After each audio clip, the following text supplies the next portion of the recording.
Do you like natural looking streams? How about waterfalls? How about beautiful gardens? I may have just saved the best for last for the summer pond tour.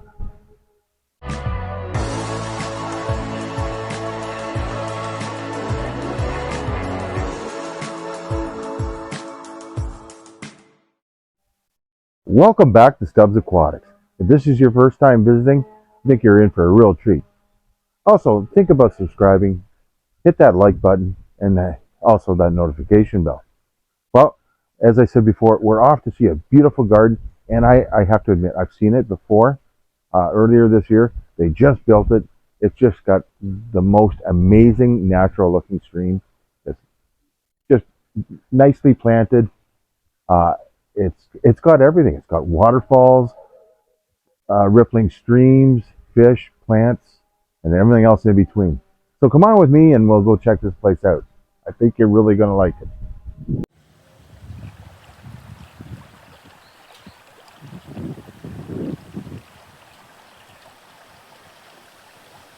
We're at this beautiful backyard oasis owned by Farron and Wyatt. I know you built this, Wyatt, and it's taken you some time to do it. Do you want to walk us through it? Because I'm just in awe. This is amazing. Absolutely. Well, where do you want to start? I mean, we can start right in the deep end. We dug it down right about 3 feet, and then got another shallow area up here, which is 14 inches. Right. Leads us up into our bog area. That's where we got some of the floating plants and everything where Farron can go on about. And then if we go back towards the deep end, we've got like this man-made little well-looking thing, which is a stock tank. Good use of it. And then that's most of our filtration, and that which comes from the skimmer over there. We've got a 3,000 gallon per hour pump, pumping it from there into the tank, and then it spills over on that larger waterfall there. Then for the long stream waterfall, which I love this stream. It's awesome. Yeah, so the stream, the pump is in the deep end there. It's 2,700 gallon per hour. It's pumped up behind everything there into that little spillway box, and away she goes. Now, how did you get the stock tank to flow like that? Did you just make some cuts in it, or how's that? So it's fed into an 1.5 inch PVC, and we made like a bit of a grid on the bottom with a bunch of slots in it, and then it fills up from the bottom and spills over. And we sealed behind the rock and everything with some sealant and some of the foam. It looks amazing. And then we get a really good cascade over it. Oh yeah, it looks like you've done it like a weir. It's coming out that great. You should be really happy with that. And I love the sound of it. You did a great job, because every waterfalls has a different sound to it, and each complement each other. Yeah, that's what we were going for. It's just all different kinds of sounds, and as you approach it, you just slowly start to hear it more and more, and then you get led right into the bigger waterfall. Well, you certainly nailed it on that. Wow, great job. Thank you. Now, Farron, I know you have the green thumb here, right? Yes. I think you have Instagram. Yeah. Farron's Flowers. Farron's Florals. Florals. Yes. Yes. So if you're on Instagram, go check her out. Thank you. Yes. So tell us what all you put in the pond, and around the pond for that matter. Yeah. So we put a lot of plants in, and this is my first time experiencing and using water plants. So we have a few different types here. I kind of mixed my love of tropicals with a few of the pond plants, like this grass here. So it's not hardy, but I'm gonna try and overwinter it this winter. Yeah. I have a purple iris. I haven't seen it flower quite yet, but hopefully next year. I think the season's getting a little late for that now. Yeah, they're a spring flower. Yeah. And then I have a chameleon plant there. That's really taken off. Big bush of it there. I have a really cool variegated lily pad in there. I haven't seen that one flower quite yet either, but it's supposed to flower like a pinky peach color, which is my favorite. I'm sure it will next year. Yeah. I have a couple different types of grasses in here and some arrowroot or arrowhead plant. Yep. Now, did they flower for you? They give you a really nice kind of like an orchid blossom. Yeah, just really small, like Yep. delicate flowers. We got off that. I have a bunch of water lettuce. About half of it came from Jim's pond there. Which came from my fish tanks. So there we go. Just been all moved around. Yep, and you got some, I'll get this right, mare's tail, right? Yeah, mare's tail. I have a little cutting of the monkey flower that Jim gave me, which is a really cool flower when it's blooming. Right. I have water celery here, I believe it's called, and it's kind of stringy. It's gone all over the place. And I see you've got some creeping Jenny over here. Yeah, I have tons of creeping Jenny that I've just had in planters, annual planters and stuff like that, and I've just taken cuttings of it and spread it all over the place, stuck some of it into the bog area there, right in the water, and then I've put some kind of around the pond as well. Yeah, another great plant to put in there is impatiens. I did that this year, and they just blossomed like with flowers and just bloomed way up. And yeah, I think you'll like them because they like the shade, they like the cool dampness. Yeah, they don't need any soil. They'll explode. Yeah, I think that's definitely something I'll do next year. Add a couple pops of color in as well. So I have a very green, lots of green going on, and I like to have a couple more pops of color going on. We have the Japanese maple there that we added in. I love that.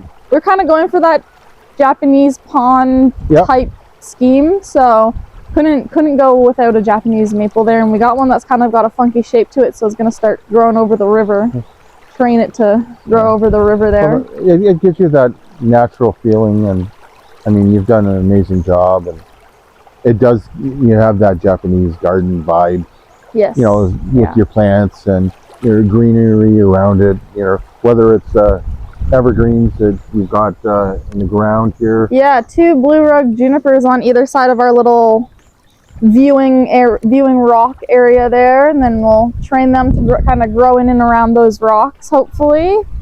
Kind of went with the Japanese theme and have a couple ferns, a couple different types of grasses around, lots of hostas going around. Now, have you tried putting the hosta in the water yet? I haven't put one right into the water yet, no. Yeah, give it a shot. They love wet feet, they love water. They're actually a bog plant, believe it or not. Oh, yeah. They're a natural bog plant. So, I mean, as long as they're not, totally submerged or anything, just below the crown. Yeah, just wet enough for them. Yeah. Yeah. You can do that. Another cool plant you can do that with? Strawberries. Oh, really? As long as the crown is above the water line.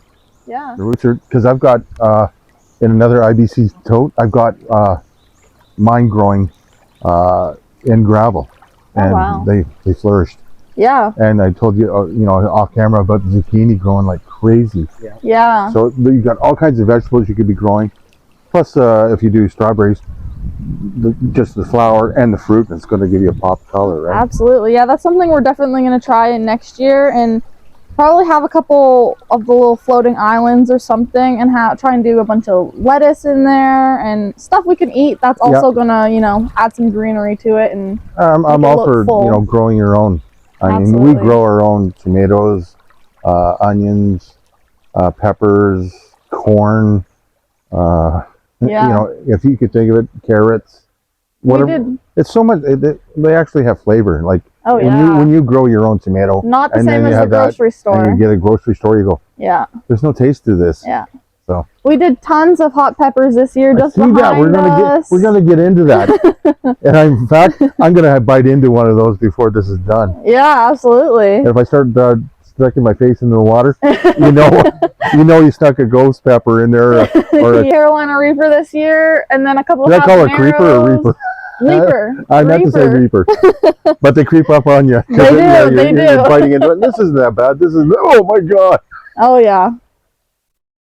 Well, I'm totally amazed. Like, this is beautiful. Now you've got a lot of rock in here. Wow. Yeah, we took 3 or 4 trips to the quarry to pick up all this rock, and it was a mission, but we're glad it really paid off, and we definitely really needed to get all the big rock for sure. Yeah, it makes it look more natural, right? Oh yeah, absolutely.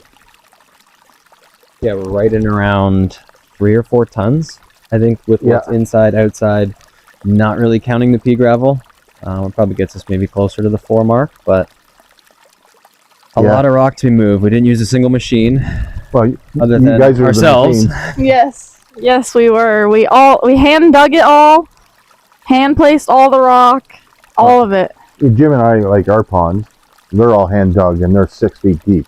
Yeah. And you know, while you guys actually have soil here, where I am, it's nothing but clay after about that deep. Yeah, I hit clay in the deep end, and that's what kind of caused us to stop a little bit. We had to take a pickaxe to ours because I wanted to get down to the 6 foot level. Yeah, that was the goal. And you know, with my sons and Jim's help, we got there. Yep. I don't know how, but we got there. We didn't prioritize the depth too much. We just wanted to have the goldfish and the Shubunkins in there. Main goal is just the surface area of the water, encapsulate some future patio space. And yeah, I can't wait to see this patio. I mean, this is going to be awesome. Now, is it going to be all flat stone or? Yeah. So it'll all be landscape stone, and probably going to be raised up so that it actually is level with our garage there. So you'll be standing kind of on a raised view of the pond once you're on the patio, once we get it done. So it'll be a little bit of a different view, a little higher, but it'll be, you know, be able to see lots of it, and kind of wanted to encapsulate the whole patio, dining area, entertainment area really is what it's going to be, and then have all the water around it. You've definitely got the, you know, the visual and the whole acoustic sound going here, like, you know, your own little paradise that you can escape from the rest of the reality, right? Oh, absolutely. When work sucks and everything else has got on you, you can just come out here and go, I'm okay again. Yeah, and we live in downtown Lindsay, so we're in subdivisions and trying to block out not that we hear a ton of the road noise, but a little bit of it, trying to block out, you know, other neighbors and all that kind of stuff. Just other noise, just being able to kind of refocus it back just into our backyard. It brings lots of nice birds in, and tons of birds. And a couple of birds that aren't so cool, but yes. But I see you got a little gator. That.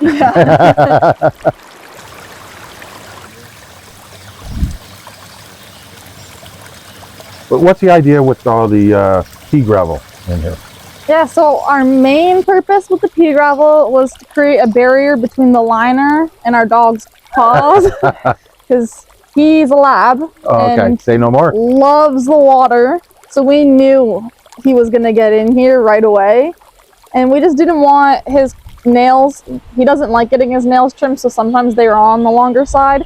We don't want his nails puncturing a hole or scratching a hole or anything like that into the liner. So we wanted to have a bit of a protection. And then we also used a lot of the pea gravel along like the edge as a bog, where we built it up a little higher and we've planted right into the pea gravel. Nice. So it makes it a nice place to plant. It creates a good aesthetic for it as well, because it makes it a little bit more natural looking. You can't see the liner nearly as much. The only place, can't see it at all. No, not at all. Just the only place we don't have it is the deep end. And you don't want it there. No, because we would want everything to settle into the deep end, be able to pump it out, clean it out, all that. Hopefully, you know, the idea, the sediment is that, you know, your plants will eat up most of that. Like, you know, like your fish tank, right? Yep. Absolutely, But you might have to, once in a while, get down there with either a shop vac or a pool vac type system, just to suck all the excess out, right? Yeah, absolutely. And then with you being covered with a maple like this, you shouldn't have a problem without too much algae buildup on top of the gravel. No, that's what I would have been concerned a bit with the algae growing over top of it, but I don't think you're going to have that problem. No, it honestly, the pond only gets like a few hours of direct sunlight a day, so I don't think we're going to have too much of an issue with any of the algae or anything like that. And we've had it running most of the summer now, I guess half the summer now, and we haven't had to do any kind of treatments to it Oh, or that's good. any big maintenance on it or anything like that. I mean, just cleaning up the skimmer every once in a while, and other than that, it's been good, easy peasy. Self-sustaining. Yeah, exactly. Well, that's what the we whole wanted. idea is, you know, Yeah. That's the goal. less work, Yes. more viewing time, right? Yes, exactly. We all do enough work, you know, whether it's outside the house or even inside the house. You know, why, you know, you got a passion.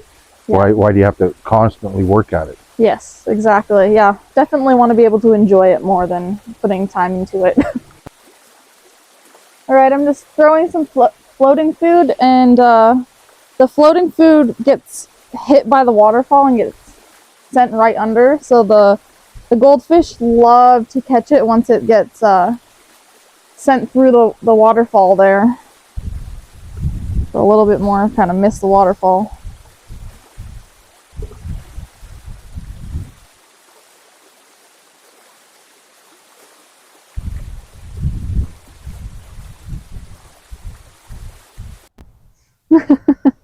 Oh yeah, Yes. we were under a giant maple tree, which is a cool tree, but lots of shade, and it'll Yeah. keep the algae down over at the pond. Yeah, Well, That will be nice. does create lots of shade for it sure. does. I'm really in awe of your garden, so can we take a look? Absolutely, yeah. So these are all my, this is my cut flower garden. I have a couple other gardens around that are all just perennials or veggies, but this is where all the beautiful flowers lay. So I have a climbing rose that just planted this year that will eventually climb up this whole arbor. Nice. And then we have it all fenced off to keep the dog out because he loves going crazy back here and digs up all my seeds when I put them down, and he's on my plants, so keeping He's a him guy. out of it. But I have a row of sunflowers in the beginning here where a lot of my rabbits that have been around here have munched on a lot of them when they were young, so I didn't get a full hedge row of it yet, but hopefully next year. Oh, yeah, quite a few. I have 48 or 49 different breeds of dahlias this year in Wow. the 2 beds here. Now, why dahlias? I just love the flower. They're a great cut flower, which is what my main focus is on. Does that mean here. I get to take 1 or 2 home to my wife? Absolutely. We'll create a whole bouquet, and you get to take a whole bouquet home. I'm gonna get out of the dog house. Yeah, you have some brownie points there. Oh, I need them. Trust me, I need them. Yeah, and then I have zinnias, which are good cut and come again flowers, so I can come all summer long and cut from them. There's gladiolus on the far side over here, cosmos, snapdragons, rudbeckia, roses, all kinds of stuff back here. I used to have those on the side of the house, and they get monstrous. Yeah, they get quite tall, and then they bloom and they get top heavy, and if you don't have them staked up right, they're flopping over. Like a couple of mine got flopped over in the thunderstorm we got. torrential downpour. I think everything got flopped over then. Yeah, absolutely. But yeah, lots of flowers back here. It's pretty weedy right now because I spent so much time working on the pond this spring. That So looked good to me. I mean, it's not in my ideal top condition right now, so I'm a little embarrassed showing it, but Embarrassed. that's okay. I'd be I'll going, get this looks over it. good to me. If you want to do weeding, I'll show you a spot.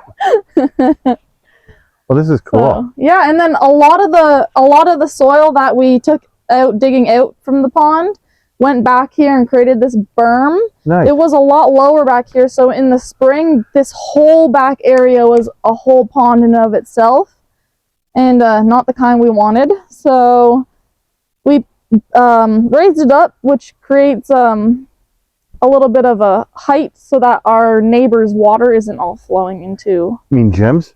ours. Not Jim. We don't get any of Jim's. Jim's backyard is even raised up farther than our That's because backyard he keeps all neighbor. his water. Yeah, for sure. If So, you don't know by now, Jim has graciously agreed to film for us today. So yes, and he is our backyard kitty corner neighbor. So that is the ladder that we frequently hop over to get to each other's places. most people just build gates. I don't know. Well, if we were right back and forth, I think I a guess gate you would be could. pretty easy, but It's a tough, yeah, it would be a tough gates to put in there when That's got to be like a we're right on the 4 kitty beer corner. limit going over that. Yeah, yeah, it has been a sketchy climb. Well, this is amazing. Now I want to go Thank you. check out you got hot peppers. Yeah, Those I'm checking out. yeah, let's get you one to try for sure. Fire pit Now who did going that up on for you? there. Wyatt's dad gave it to him as a gift. Yeah, so, one of his buddies. yeah, Really, he did an awesome job. yeah. So I love it. Just use one of those lasers and just cut it all out. And Yeah. get 2 little merles on the one side. I love it. And then the trees, and then Yeah, some Muskoka trees. And then I have my hosta collection I see that. on this side here.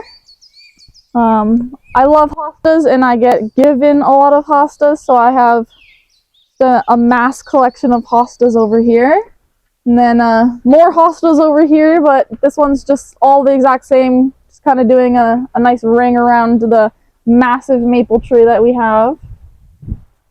I have some impatiens there. They didn't do quite as well. I guess they don't get as much water, so next year I'm going to have them in the pond. Try them there. You'll love them. I have a little fenced off veggie Tomato? area because our dog loves to eat the tomatoes before I Really? can get to them. Really? Oh yeah, this one Only that's eat them when they're ripe. yep, like literally like the day I would go to pick it, he'll get it right before I would. Really? Oh yeah, loves tomatoes. Doesn't like green Loves tomatoes, them. No, no, he knows exactly when they're ripe. We have a bunch of different hot peppers in here. We have a bunch of different hot peppers on either side of our deck here as well. This one would probably be a good one to try. Well, there's tons of them on here. Let's try one up. There you go. Here goes nothing.